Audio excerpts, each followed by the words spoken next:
woman and invited her to the wedding, to humiliate her.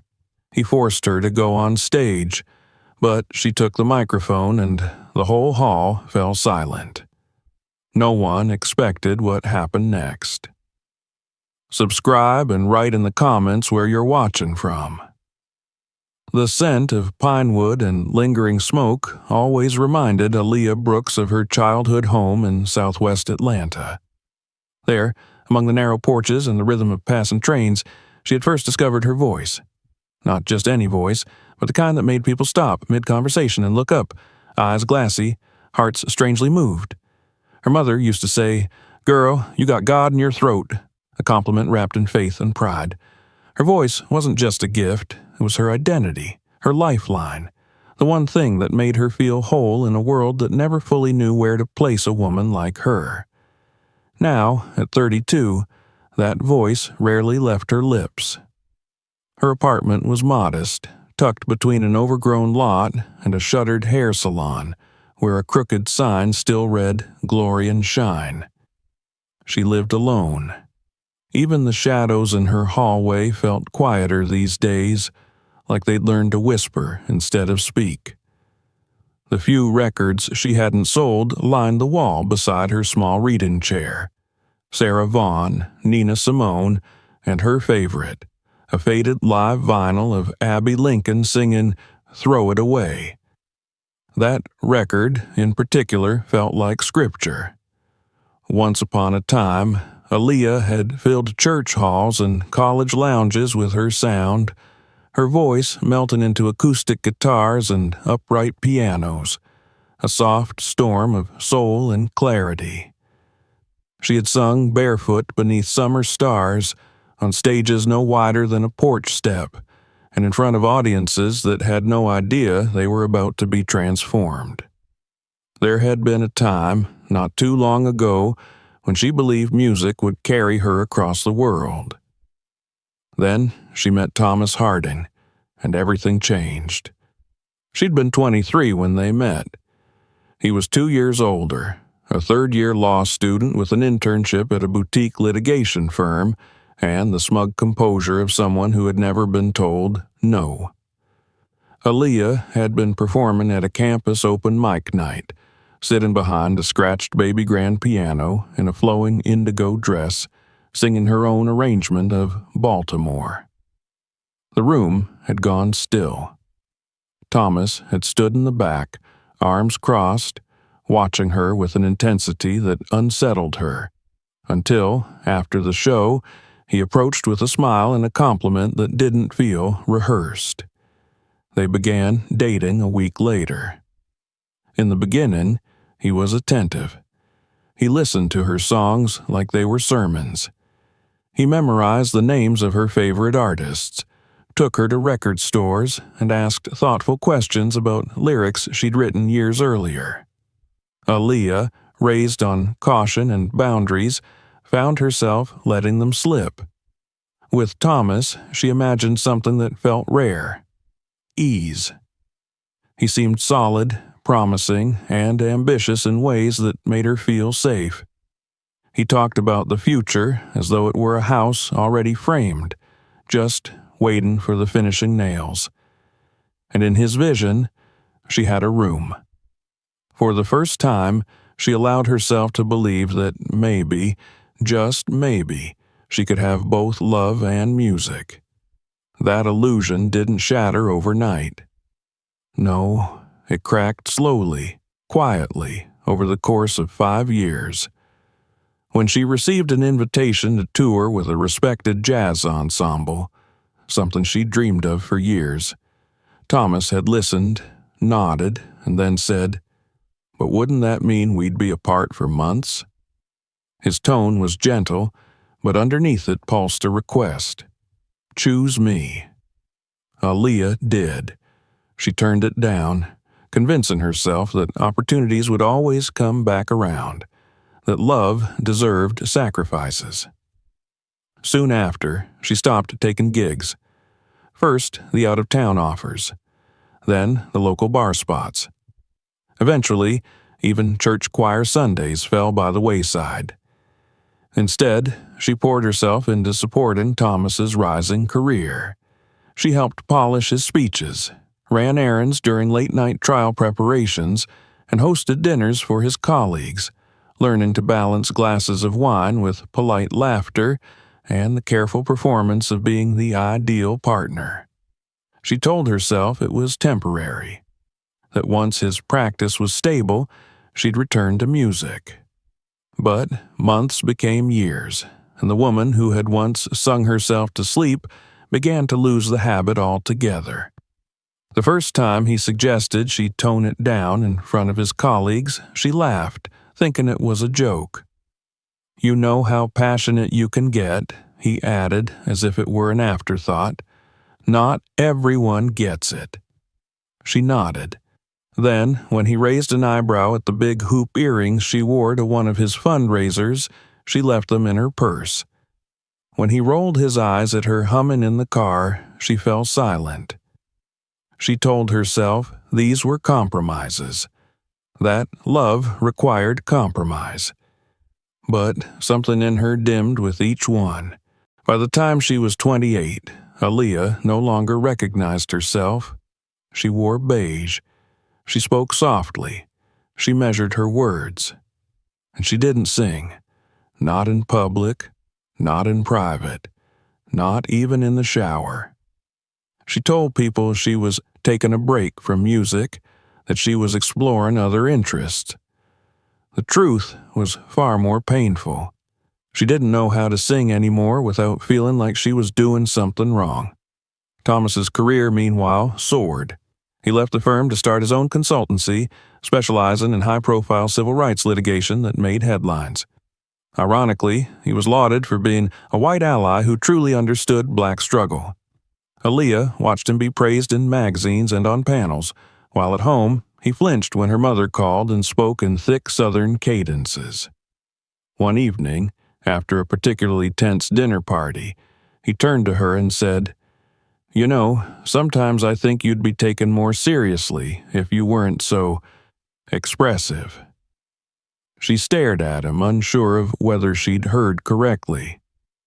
"I'm just saying," he continued, "if you want to be respected, maybe don't lead with your feelings all the time.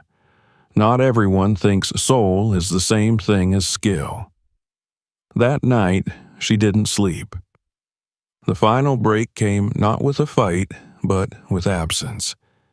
One morning, Aaliyah woke to find his closet empty, his books gone, his keys missing.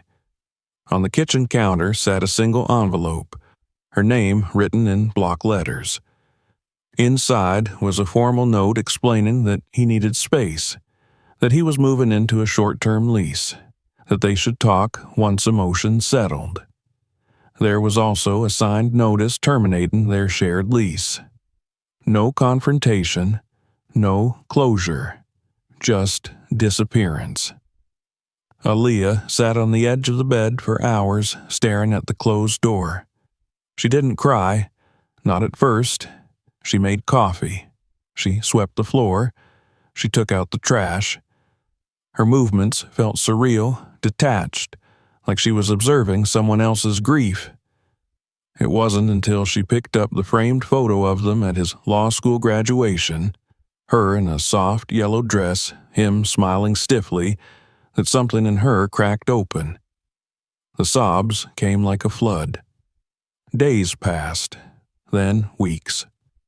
She couldn't bring herself to tell anyone the full story, to admit that the man she had believed in, sacrificed for, loved completely, had vanished without a word of explanation, that he had made her feel like a burden simply for being who she was. The shame was corrosive. She avoided mirrors. She unplugged the keyboard in the corner of her living room. She stopped answering calls. The woman who had once stood on stages and turned silence into song had become someone she barely recognized, a ghost in her own life. But even in the fog of grief, a whisper remained, a tiny, persistent voice deep within her, one that refused to die completely. That whisper, faint as it was would become the beginning of something new. And though Aaliyah didn't know it yet, her voice, quiet, bruised, and buried, was still there, waiting for her to remember who she had always been. Mornings had lost their structure. There was no longer a reason to rise early, no voice waiting for her in the kitchen, no hum of shared coffee rituals. Aaliyah began to drift through days like fog rolling across an empty field. Silent, slow, shapeless. The apartment, once filled with warmth and rhythm, had turned into a hushed museum of half-lived moments. Curtains remained drawn, dishes collected in the sink. The upright keyboard in the corner, once her trusted confidant, stood abandoned beneath a dusty cloth, a mute witness to the collapse of something sacred. 3 months had passed since Thomas had walked out, or perhaps more accurately, since he had vanished. His departure hadn't come with a door slammed or a shouted accusation. There had been no final argument, no crescendo of voices, no line drawn in the sand, only absence. A decision executed with surgical precision, clinical and cold. The man who once whispered praises into her ear while she sang now spoke through impersonal legal documents and unanswered messages. It was as if he had erased her from his life with the efficiency of a man crossing off a task on a to-do list. At first, she tried to resist the tide pulling her under. She made lists, she planned errands, she tried to keep moving, believing that inertia might ward off despair. But grief does not respond to schedules. It creeps in quietly, disguising itself as fatigue, as apathy, as the innocent desire to stay in bed just a little longer. Eventually, the list stopped. The errands blurred, the days stretched, indistinct and formless. Time became something to endure rather than experience. Music, her lifelong solace, had become unbearable. The very idea of singing sent a sharp ache through her chest. She tried once, alone in the shower, humming the opening bars of an old hymn her mother used to sing. But the sound that came out was hollow, strained, wrong. She stopped immediately, water mixing with silent tears, her back pressed to the cold tile as shame wrapped itself around her ribs like a vice. Her voice, so long a source of power, now felt like a betrayal. Each note was a reminder of what she had given up, of what had been taken. She unplugged her record player, moved her framed concert photos into a storage bin. She even muted the TV when musical commercials played. It was easier to live in silence than risk confronting the enormity of what had been lost. The silence wasn't peaceful. It was loud in its own way, filled with unsaid things, with melodies that used to come unbidden, but now stayed locked inside her chest. It was during this time that Keisha began to come by more often. Keisha, with her cinnamon brown skin and wild, spiraling curls, had been her best friend since college. A dance instructor by trade and a force of nature by personality, Keisha never asked permission to care. She barged into Aaliyah's life without ceremony, bringing groceries, folding laundry, opening blinds as if she had a right to do so. She never asked Aaliyah how she was doing. She didn't need to. She saw it in the unwashed dishes, the dark circles, the flattened eyes. But Keisha knew something else too, something Aaliyah had almost forgotten. She knew the woman Aaliyah had once been. "You don't have to sing," Keisha said one day, setting down a bag of takeout with a flourish, "but you also don't have to disappear." Aaliyah didn't answer. She simply stared at the bag, her appetite lost long ago. "There's an opening at the Arts Center," Keisha continued, unbothered by the silence. "They need someone to teach beginner vocals, just one class, with kids." Aaliyah blinked. The thought of a classroom, of children with bright eyes and endless questions felt overwhelming. She hadn't been around people, let alone children, since the breakup. The idea of standing in front of anyone, let alone trying to guide them through something she could no longer do herself, made her stomach twist. "I can't," she said quietly. Keisha didn't press. She simply nodded, took a bite of her lo mein, and changed the subject to the latest ridiculous drama unfolding at her studio. But the idea lingered, refusing to fade. That night, Aaliyah dreamed of a child with no face, standing in a sunlit room, asking her, "Why don't you sing anymore?" She woke with her hands clenched into fists and the echo of the question reverberating in her chest. The next day passed without incident, then another, then a week. But the dream returned, night after night, until finally, out of restlessness more than resolve, Aaliyah called Keisha and said, "Fine, one class." The art center was tucked into a repurposed church building, its walls painted in cheerful colors and lined with children's drawings. The scent of glue sticks and tempera paint hung faintly in the air. Aaliyah stood in the doorway of the vocal classroom, clutching her notebook like a shield, her heart pounding against her ribs like a warning drum. The children were between 8 and 10, a blur of fidgeting limbs and loud questions.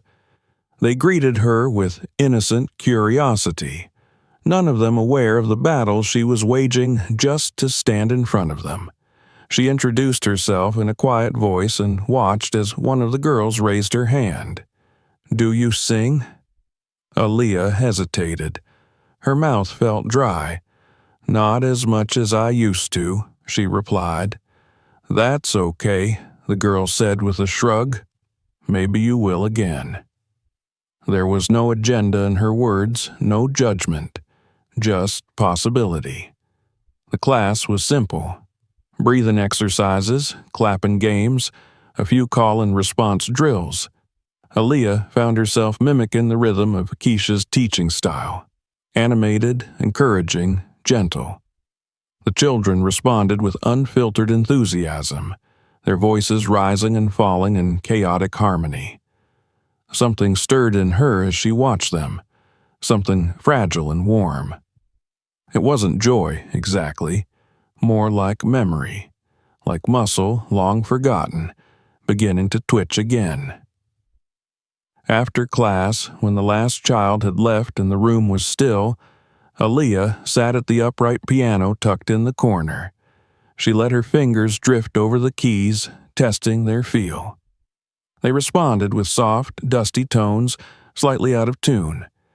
She placed her hands in position, closed her eyes, and without thinking, sang a single line from "God Bless the Child." The sound startled her.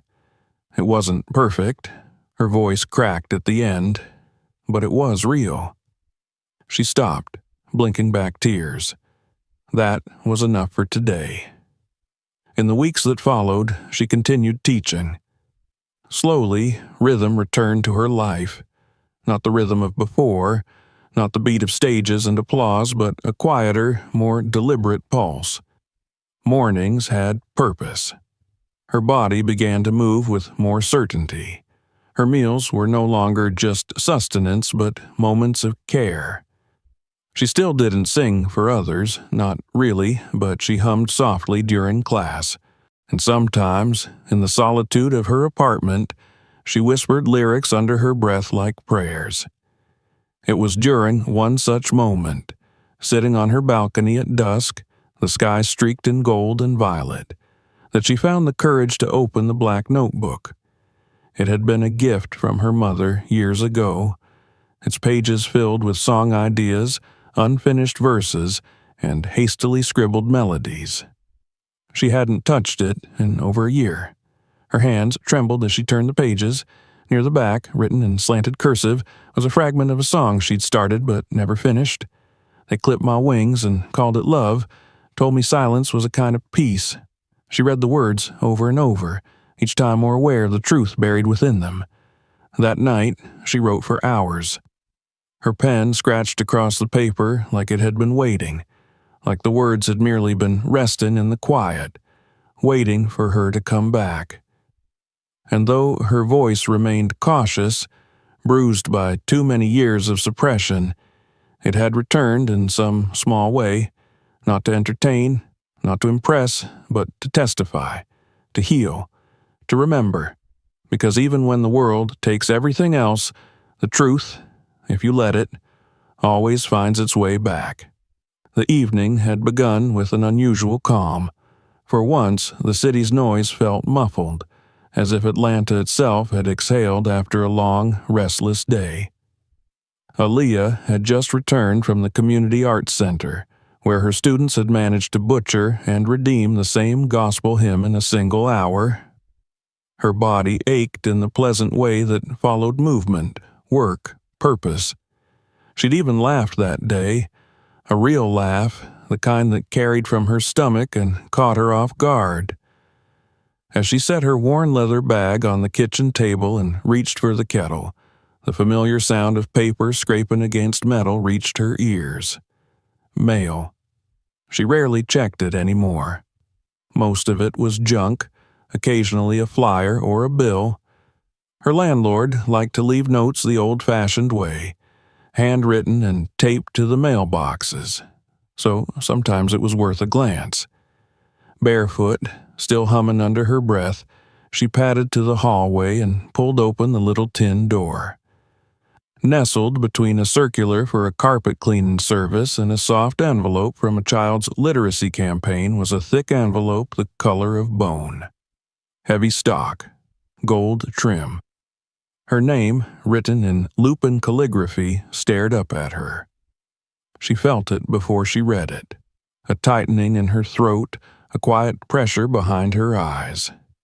Instinctively, she knew this wasn't a thank you card or a generic church announcement.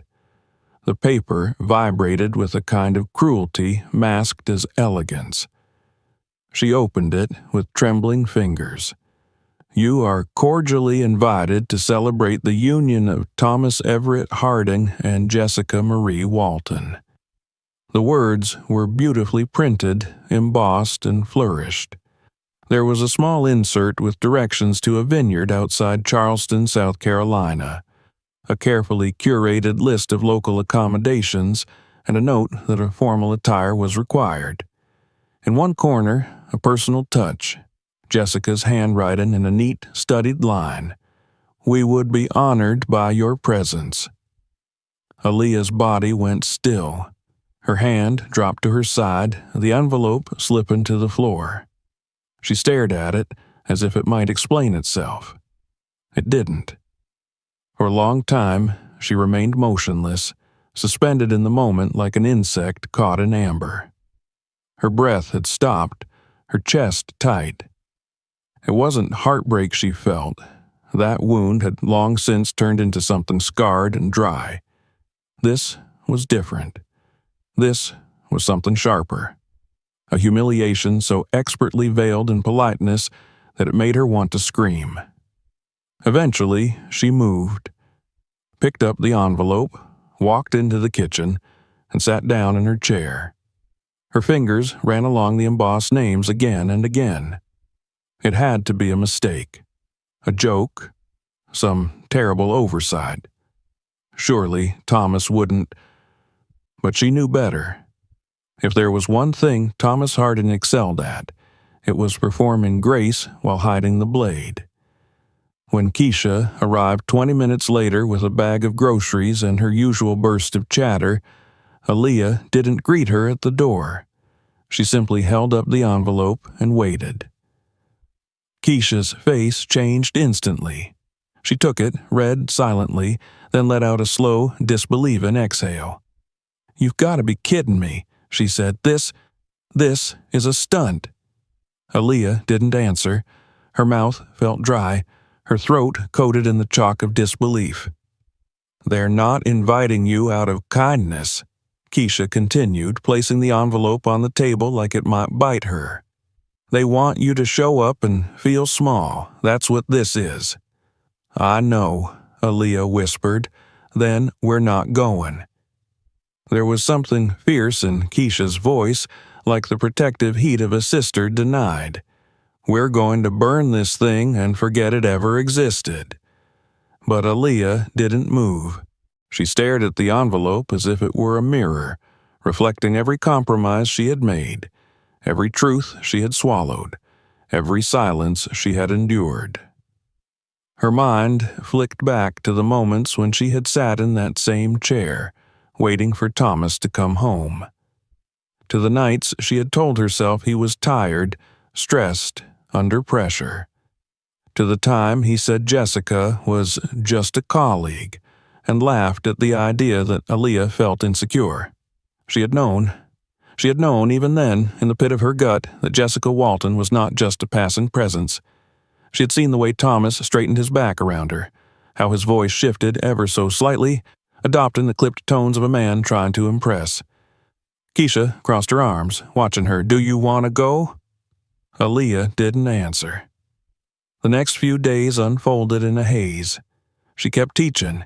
She smiled when necessary, but the invitation gnawed at her like a loose tooth, constant, irritating, impossible to ignore.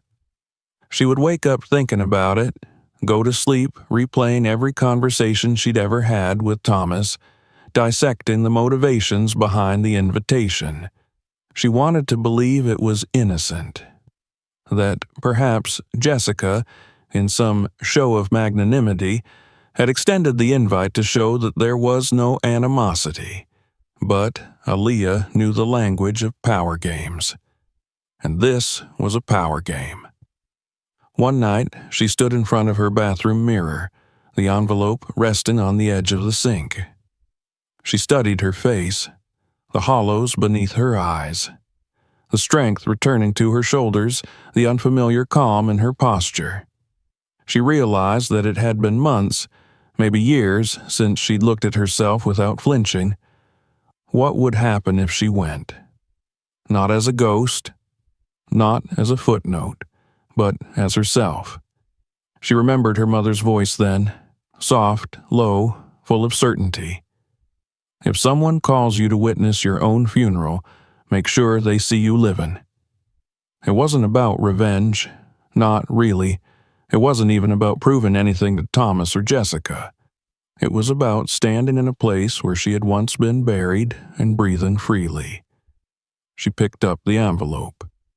"I'm going," she said aloud, to the mirror, to the past, to her own uncertain reflection. And once the words were spoken, she felt the first thread of her old self wind its way back into her chest. The next week was spent in deliberate preparation. She didn't rush. She didn't panic. She moved with the grace of a woman reclaiming her shape. Her first task was practical, finding something to wear. The old performance dresses in the back of her closet were dusty, forgotten. She pulled out one she'd never worn, soft gold with a flowing silhouette. It had felt too bold once, too loud, but now it gleamed under the light like a second skin. At the tailor's, she watched as the woman pinned the fabric to her waist, tucking and shaping. She asked for the hem to fall just above her ankle, enough to move, to stand tall, to run if needed. She also returned to her notebook. She had continued writing since that evening on the balcony, quietly, without fanfare, just words, lines, fragments of melodies. There was one piece in particular she kept returning to.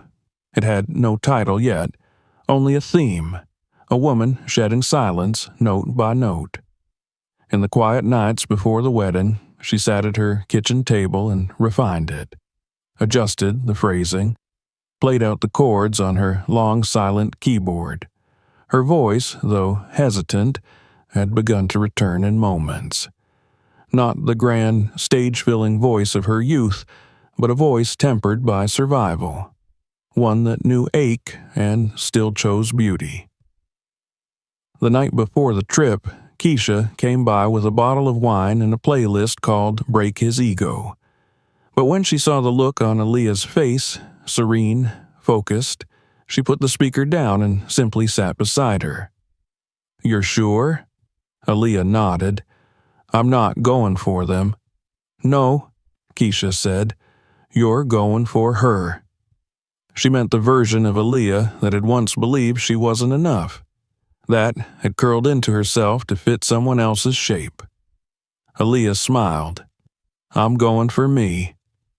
And this time she believed it. Charleston welcomed her like an old southern ghost, all magnolia air and slow, sticky heat. The sky was the color of pearl when Aaliyah and Keisha pulled into the long gravel drive of the Vineyard estate. The main house, a sprawling antebellum structure with pale blue shutters and arched verandas, sat perched at the top of a gentle hill, framed by weeping willows and rows of grapevines that ran like green veins across the landscape. It was the kind of place that appeared on lifestyle magazines, curated and perfectly lit, the backdrop for a wedding meant to impress.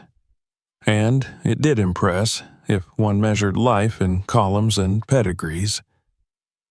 Keisha parked their rental car just off the circular front drive, behind a string of black sedans and luxury SUVs, the kind of vehicles that didn't need introduction. Aaliyah sat in silence for a moment, eyes fixed on the house.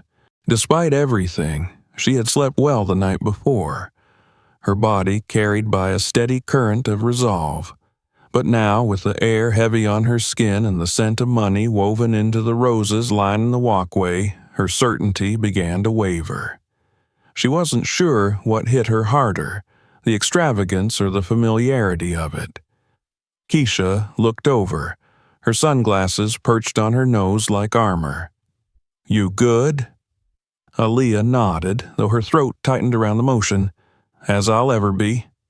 They stepped out of the car. The gold dress Aaliyah wore swayed gently around her ankles. She'd pinned her hair into a low, elegant bun, a small braid running along her temple. She wore no necklace, no earrings, just a simple bracelet her mother had given her, a reminder of something older than heartbreak. Keisha, in a dark green jumpsuit with a plunging neckline, walked beside her like a bodyguard made of grace and steel. Inside, the air was chilled, the kind of cold you only find in wealth. A white-gloved server offered them champagne flutes before they even reached the main hall. Aaliyah accepted one out of reflex and sipped carefully, letting the crispness ground her.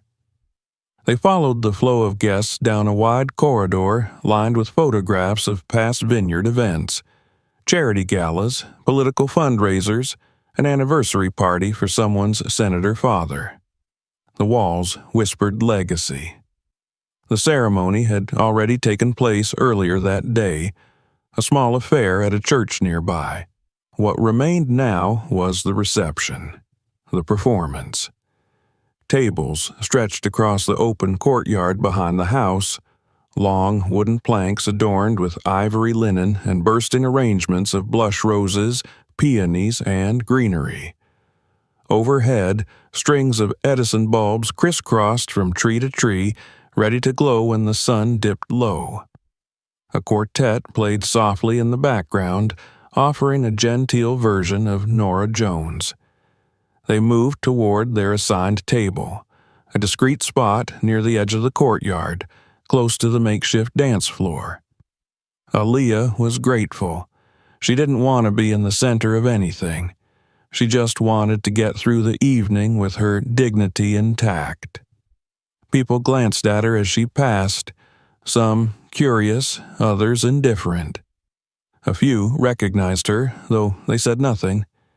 Perhaps they had heard her sing years ago, or seen her name once attached to some community event Thomas had used for PR. No one approached. No one needed to. Their gazes said enough. They knew who she was, and more importantly, they knew who she wasn't. Thomas appeared like a shadow she hadn't seen forming. He was talking to a group of guests near the main table, laughing in that controlled way he had perfected, one hand tucked casually into his pocket, the other gesturing as he spoke. He wore a cream suit, no tie, a lavender boutonniere pinned to his lapel. He looked leaner, sharper, as if success had shaved off whatever softness had once lingered in his frame. When his eyes met hers, the smile faltered just for a moment. Then it returned, practiced and polite. He raised his glass in a subtle gesture, acknowledgement, perhaps gratitude. She inclined her head slightly, then looked away. She didn't look for Jessica. She didn't need to. Jessica found her anyway.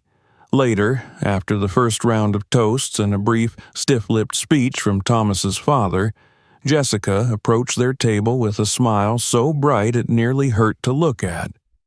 She wore a champagne-colored gown that clung to her like a whisper, her blonde hair in a low chignon, makeup flawless. She looked like the ending of every story Aaliyah had been told she wasn't part of. "Aaliyah," she said, her voice cool and perfectly measured. "I'm so glad you came." Aaliyah stood slowly. "Thank you. Congratulations." Jessica gave a small, approving nod. "It means a lot to Thomas, I think, that you're here." A beat passed. The way she said it left no doubt. This wasn't about reconciliation or kindness. It was about control. About letting Aaliyah know she was a guest in someone else's victory parade. Keisha's presence behind her was a silent pressure, a reminder that she didn't have to play along. "I almost didn't come," Aaliyah replied calmly. "But then I thought, why not? Closure is always valuable." Jessica's smile didn't falter, but something in her eyes sharpened. "Well, if there's anything we can do to make you more comfortable, just let me know." "Oh," she turned slightly as if the thought had just occurred to her. "We're inviting guests to share something later in the evening. Talents, memories, performances. I remember Thomas used to say your voice was unforgettable." Aaliyah felt it then, the tight turn of a key in a lock she hadn't touched in months. Jessica continued, still smiling. "No pressure, of course, but it would be such a lovely surprise." She walked away before Aaliyah could respond. Keisha exhaled slowly. "She's trying to stage manage your humiliation." Aaliyah nodded. "I know." "You gonna let her?" The question hung in the air, not demanding an answer but offering a mirror. The rest of the evening unfolded in a blur of toasts, forced laughter, choreographed dances, and shallow conversations. Aaliyah watched it all as if from behind glass. She clapped when others clapped. She smiled when expected. But inside, something deeper had begun to churn. Every polite nod, every subtle glance, every carefully phrased question that skirted her presence. It was all a theater, and she had been cast as the ghost of a former chapter. Present, but not central. A lesson, perhaps, a symbol. The MC, a man named Carter, who had apparently been Thomas's fraternity brother, took the mic around sunset. His voice was equal parts charm and arrogance, seasoned with just enough southern twang to seem endearing to donors. "Ladies and gentlemen," he drawled, "what an evening, huh? Love in bloom, wine flowing, good friends all around. But what's a celebration without a little entertainment?" Laughter, applause. "I happen to know," he continued, his eyes scanning the crowd, "that among us is a guest who used to be the heartbeat of our college jazz nights, a woman whose voice could stop traffic." Aaliyah's heart slammed against her ribs. Keisha stiffened beside her. "Now, I don't want to put anyone on the spot," Carter said, clearly lying, "but Miss Aaliyah Brooks, would you do us the honor of sharing a song with us tonight?" The crowd turned. Faces turned. Even the air seemed to pause. Aaliyah looked down at her hands. Her knuckles were white around the stem of her wineglass. "You don't have to," Keisha said softly. "You owe them nothing." But Aaliyah didn't feel the same pressure as before. Not entirely. There was a flicker, small, persistent, of something else. A knowing. She glanced up and found Thomas watching her, his expression unreadable, not mocking, not pleading, just waiting. Jessica sat beside him, one hand resting lightly on his forearm, her lips curled in a half-smile. Aaliyah turned to Keisha, who met her gaze without words. Then she rose. Not for them, not to entertain, not to prove, but because her voice was no longer something to be buried. She walked toward the microphone. The string lights had begun to glow overhead, turning the courtyard into a warm constellation. The MC stepped aside with a grin. Someone in the crowd murmured her name. She took the mic, let the weight of it settle in her hand. "I'd like to sing something of my own," she said, her voice steady, clear. No piano, no backing track. Then she closed her eyes and began. The first note rose slowly, shaped by breath, colored by every ache she had ever carried. It wasn't polished, it wasn't showy, it was honest. And before the first verse had ended, the courtyard was silent. There was a strange kind of silence that followed a moment like that. Not the absence of sound, but a suspension of time itself. As Aaliyah stood beneath the string lights, holding the microphone in her hand, she could feel the weight of the room bending around her. The murmurs had ceased. Glasses froze midway to lips. Even the clinking of silverware had stopped. Her voice, raw and unaccompanied, hung in the still air like mist over a river, stretching out across the gathered crowd with a gravity that no one could quite name. She hadn't rehearsed this moment. She hadn't prepared in any traditional sense, but everything in her life had been pointing to it, from the earliest days at her mother's piano, to the night Thomas had walked away, to every note she'd buried beneath shame and silence. It was all there now, rising up through her like water pressing against a broken dam. Her voice trembled at first. It wasn't pristine. It cracked on the second line, wavered slightly in the third, but she didn't stop. Her hands tightened around the microphone and she leaned into the break, allowing the imperfection to speak its own truth. The song she had chosen was hers, not just in authorship, but in essence. It was a song born in the long hours of grief, carved from the silence she had inhabited like a second skin, and now it emerged, fierce and unfiltered, carrying pieces of her no one had ever seen. The lyrics were simple, but their simplicity gave them weight. I gave you quiet when you asked for peace. I gave you stillness when you feared the storm. But my silence wasn't love. It was erasure. And now I sing, not to be heard, but because I am. With each line, her voice grew steadier, fuller. A warmth spread through her chest like blood returning to a limb long numbed. Her vibrato deepened. Her posture straightened. And something inside her, a delicate, nearly extinguished flame, roared back to life. She dared to look out at the crowd. The faces were varied, some wide-eyed, some frowning in confusion, others soft with recognition. A woman near the center wiped her eyes with the back of her hand. An older man had leaned forward, elbows on the table, his drink forgotten. Even the servers stood motionless near the far wall, trays tilted, eyes locked on her. But it was Thomas's face she found first. He sat frozen. His expression was unreadable, but something in the set of his jaw and the slackness of his mouth suggested he hadn't expected this. Perhaps he thought she would politely decline. Or maybe she would sing a safe cover, a pleasant, neutral tune meant to charm, not challenge.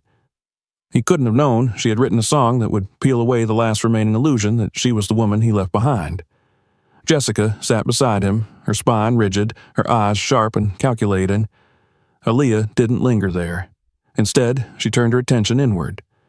She remembered her mother's hands guiding hers across piano keys, the warmth of her students' laughter, the crumpled lyric sheet she had slept beside for weeks. She remembered herself, not as she had been made small, but as she had once been whole. The final verse arrived, and she let it carry her. You called me wild, and I believed you. You called me too much, and I shrank.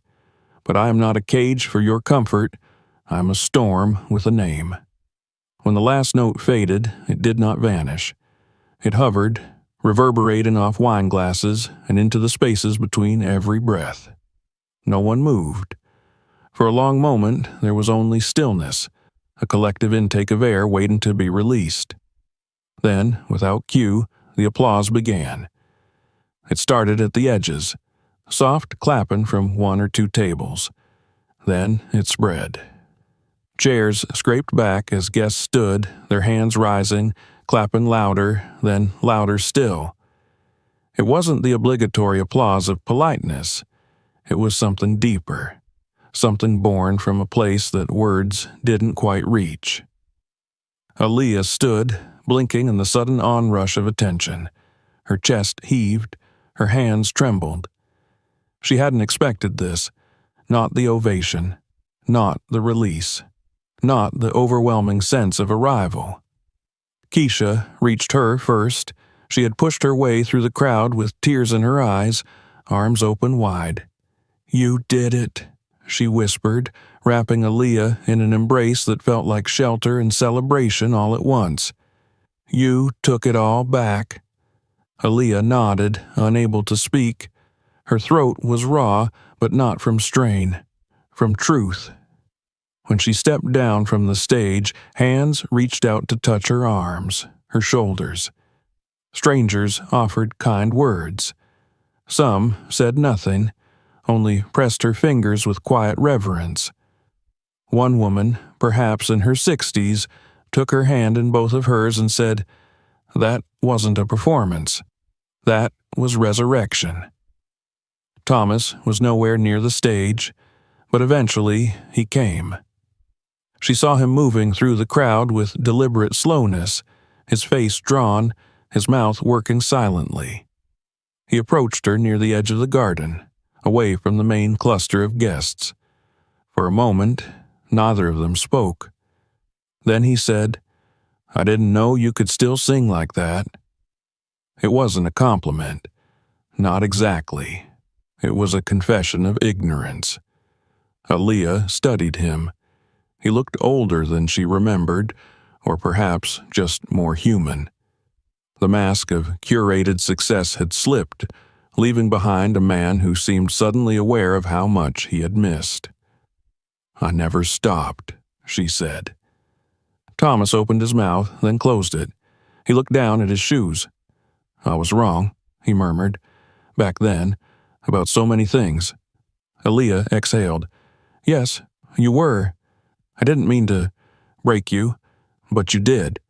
He nodded, slowly, as if the words were being soldered into him bit by bit. "I'm sorry," he said finally. She looked at him, really looked at him, and for the first time in a long time she felt no sting, no desire to hurt him back, just a clear, still understanding. "It's not about us anymore, Thomas," she said. "It never really was."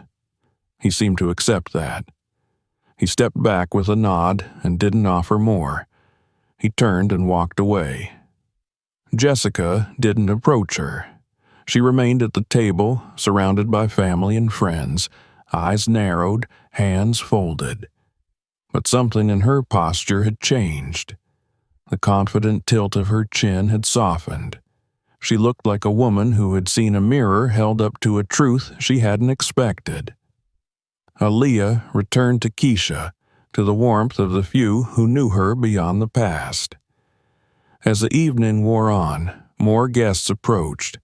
A man in his 50s introduced himself as a music venue owner from Manhattan.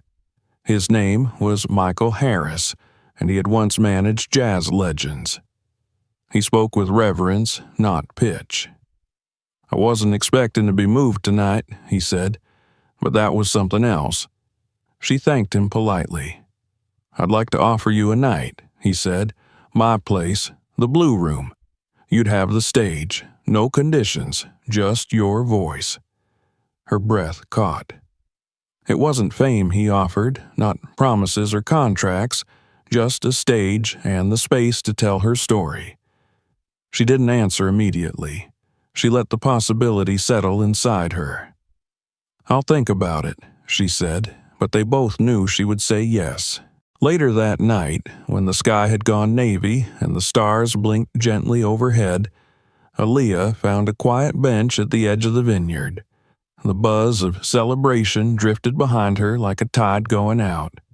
She sat, hands folded in her lap, the bracelet from her mother catching moonlight. And she smiled. Not because the pain had vanished, but because it had finally found its voice. And now, so had she. It was the absence of noise that struck Aaliyah first, not the hush of anticipation like she had felt before the song, nor the reverent stillness that had followed her final note, but a different kind of quiet, the one that comes after something unspoken has been released into the world and cannot be taken back. A quiet where something ended and something else began. She lingered near the edge of the stage, still holding the microphone in one hand, the other curled loosely at her side. The crowd had finally begun to move again, voices rising into cautious conversation, glasses clinking, laughter returning in polite bursts. But the energy had shifted. There was no going back to what the evening had been before she sang. No smoothing over the rupture her voice had created. She had altered the room. She had altered herself. The first person to reach her was Keisha. She moved quickly, but not urgently, her presence solid and sure, like always. Aaliyah didn't speak. She didn't have to.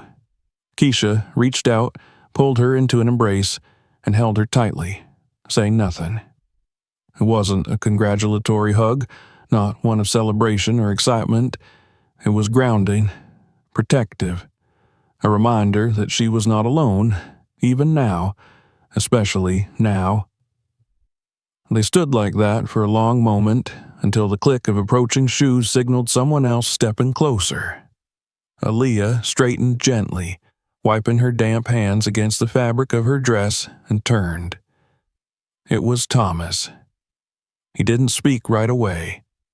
His face had lost the polished, easy charm it wore so often.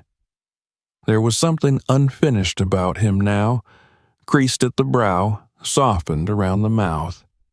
His hands fidgeted slightly at his sides, fingers brushing each other in a rhythm that belied his discomfort. She waited. "I wanted to say something," he said, voice low and uneven, "before the night gets away from us." Aaliyah raised an eyebrow, not dismissive but cautious. "I didn't know you still had that voice," he added, as if trying to offer a compliment but failing to separate it from his own astonishment. She tilted her head slightly. "You didn't think I'd keep something that mattered to me?"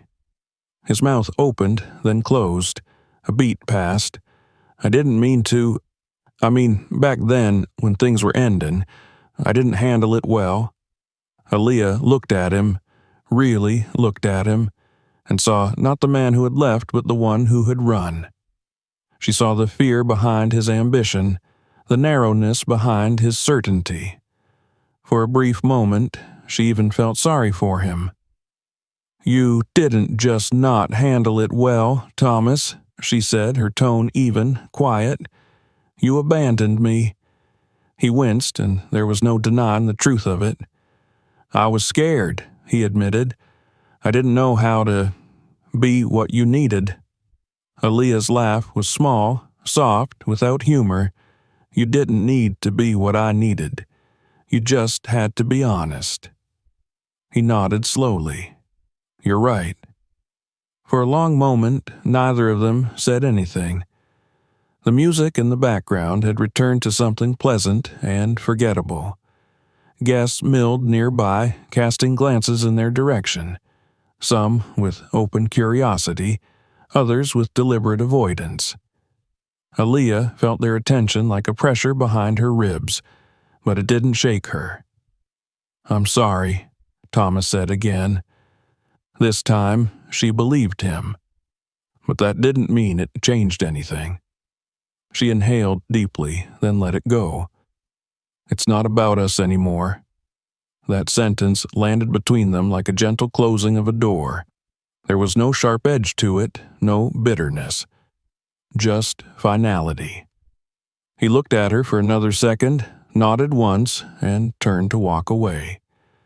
Jessica didn't approach. She remained seated at the head table, surrounded by acquaintances and relatives. But Aaliyah saw her watching. Their eyes met once.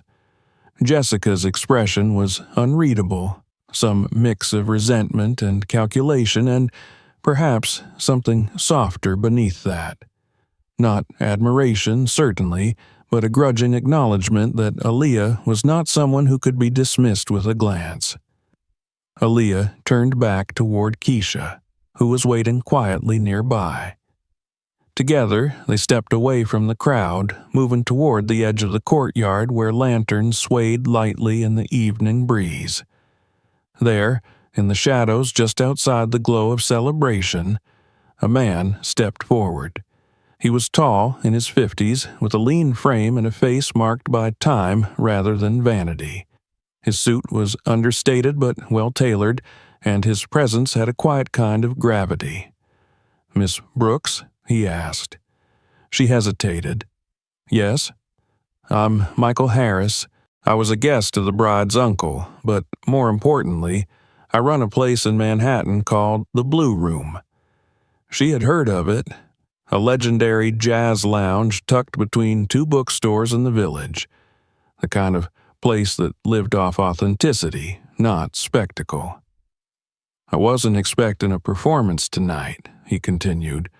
"But what you did, it wasn't just music. It was something else." Aaliyah opened her mouth, then closed it again. She didn't know what to say. "I'd like to offer you a night," he said. "At the Blue Room, headliner, one set, no restrictions." She blinked. "Seriously?" He nodded. "Your voice deserves a room. That's all I can offer. No strings." Keisha grinned behind her. "Girl, say yes." Aaliyah looked between them, something inside her pulsing fast and bright. She smiled. "I'd be honored." He gave a polite nod, handed her a card, and walked away, disappearing into the crowd as quickly as he had come. Later, when the night had settled into the final stages of its unraveling, guests stumbling toward cars, servers gathering empty glasses, music fading into ambient echoes, Aaliyah found herself alone near the edge of the vineyard. The moon hung low in the sky, casting silver over the rows of vines. The stars above twinkled without urgency. Somewhere far behind her, Thomas and Jessica were beginning their life together, bound by spectacle and appearance. But here, under the open sky, Aaliyah felt untethered in the best possible way. She pulled out her phone and opened a new message thread. Her thumb hovered over the screen for a moment, then began to type. "Guess who sang tonight?" She stared at the words, then hit send. The reply came within minutes. "I knew you would. The voice never leaves. It just waits." Aaliyah smiled, tears stinging her eyes. For the first time in years, they didn't hurt. They felt clean. She wasn't a wound anymore. She wasn't a shadow. She was a voice, and she was ready to be heard. A month passed like a breath held underwater. Every morning, Aaliyah would wake up wondering whether that night at the vineyard had actually happened, whether the applause and the quiet offer from Michael Harris were figments of her imagination, a dream stitched from pain and longing. But then she'd look at the email confirmation from the Blue Room, neatly archived in her inbox. She would see the music sheets on her desk, the fresh ink, the worn keyboard brought back into her living room, and she would remember. It was real. It had happened. And now, something entirely new was waiting to begin. The days leading up to the performance unfolded with quiet purpose. Aaliyah didn't rush. She didn't scramble or panic. She moved through her routines with the same calm certainty she had felt stepping onto the stage at the wedding. There was work to be done. Technical work, vocal exercises, rehearsals, and she met each task with the seriousness of someone who knew exactly what she was stepping into. This was not a comeback. She was not interested in returning to a former version of herself. This was a beginning, and beginnings deserved reverence. She returned to the arts center, but now her lessons were tinged with a new energy. The children sensed it before she said anything. They watched her more closely. They listened harder. When she demonstrated a note, her voice rang out richer, fuller. One of her students, a boy named Devin, who usually refused to sing above a whisper, looked up at her after class and asked, "Miss Brooks, did something happen to your voice? It sounds free." She smiled, pressing a hand over her heart. "Yeah, Devin, something did." Evenings were spent writing, not just lyrics, but full arrangements. She reached out to an old pianist friend from her college days and asked if he'd be willing to accompany her at the Blue Room. He said yes, without hesitation. The two of them spent long hours together, testing keys, exploring harmonies, making changes that felt less like revisions and more like exhalations. It came easily, like music remembered rather than invented. Her voice settled into the songs as if it had never left. One evening, she stood alone in her apartment, looking at herself in the mirror. Not the one above the bathroom sink or the cheap square on the bedroom door, but a tall standing mirror her mother had once used for fittings. It had been stored in a closet for years, too large, too imposing. Now it stood by her front window, bathed in the golden light of early evening. She wore a black satin dress, simple and elegant, with a soft, structured neckline. Her hair was swept back. No excessive jewelry, no forced glamour, just her. She turned sideways, then straightened, then met her own gaze head-on.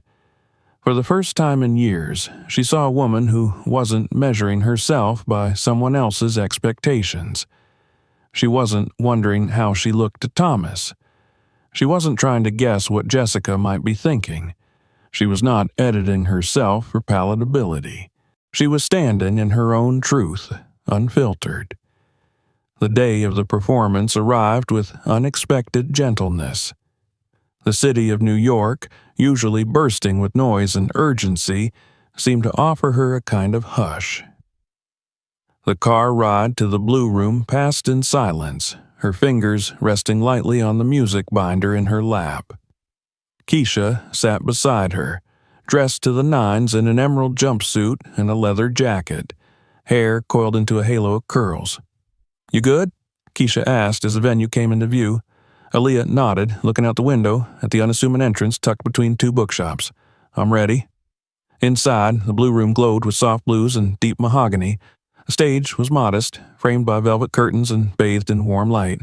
Small round tables filled the space, each adorned with a candle and a single white rose. The audience trickled in slowly. Musicians, poets, old jazz lovers in pressed suits, young dreamers in worn denim, and, seated front and center, Olivia and Rachel, two of Aaliyah's former college friends who had taken the train from Philadelphia just to be there. Michael Harris was present too, standing by the bar, chatting with a silver-haired woman who played cello in the symphony. The hum of conversation built and ebbed like a tide. Aaliyah stood backstage, steadying her breath. Her pianist gave her a nod, and she nodded back. Her hands were warm, her chest lifted with something that wasn't nerves. It was anticipation, yes, but it was also joy. Not the anxious, needy kind of joy that depended on approval, but the quiet, burning kind that knew itself fully. The house lights dimmed. A soft applause rolled through the room, and then the stage lights brightened, framing her in gold. She stepped forward. "Good evening." Her voice, even without amplification, carried through the room. "I'm Aaliyah Brooks. Thank you for being here," the pianist began. The first few chords drifted into the space like smoke curling in still air. She closed her eyes for a breath, then opened them and began to sing. The song she chose for the opening was new, written in the weeks after the wedding. It was called Unwritten. The lyrics traced a journey from self-erasure to reclamation.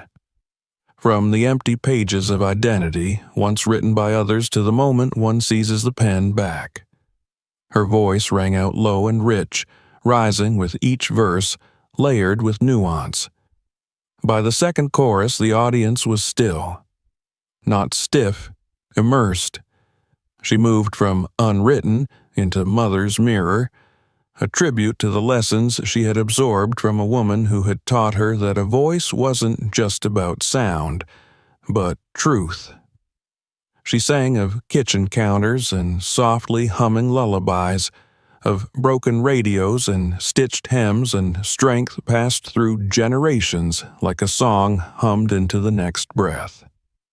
Somewhere during the third song, The Shape of Stillness, a man near the back began to cry. By the time she closed the set with Storm with a Name, the room was holding its collective breath. The last note hovered in the air for a full 5 seconds before dissolving. And then the applause came. Thunderous, sustained. Some rose to their feet immediately. Others joined moments later. It wasn't uniform. It wasn't choreographed. It was organic, genuine, blooming from each table like wildflowers finding sunlight. She smiled. Not the small, rehearsed smile she had worn in past performances, but a full one, wide and unrestrained. Her chest swelled with something she couldn't name but didn't need to. It was hers.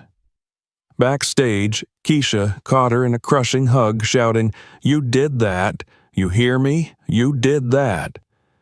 Michael Harris appeared with a glass of water and an expression that was part admiration, part awe. That, he said, was not a debut. That was a declaration. Aaliyah laughed, breathless and flushed. "Thank you." Later that night, long after the final guest had left and the last candle had burned low, Aaliyah stood alone on the stage. The room was quiet again. Not empty, but resting. She looked out at the vacant chairs, the scattered napkins, the faint scent of wine and applause still hanging in the air. She thought of the girl she used to be. The girl who had hidden herself behind a man's shadow. The woman who had swallowed her voice to be more acceptable, more manageable, more digestible. She thought of the silence that had nearly devoured her. And she thought of the song that had pulled her out. From her bag, she pulled the folded lyric sheet Keisha had handed her at the wedding. It had been written years ago by her mother, words penned in curling handwriting. She unfolded it carefully, smoothing the creases.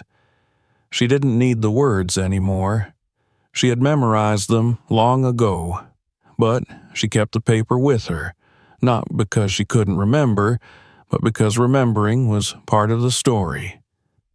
As she stood there, eyes on the empty chairs, she whispered the first line. "My voice is not for their approval. It is for my truth."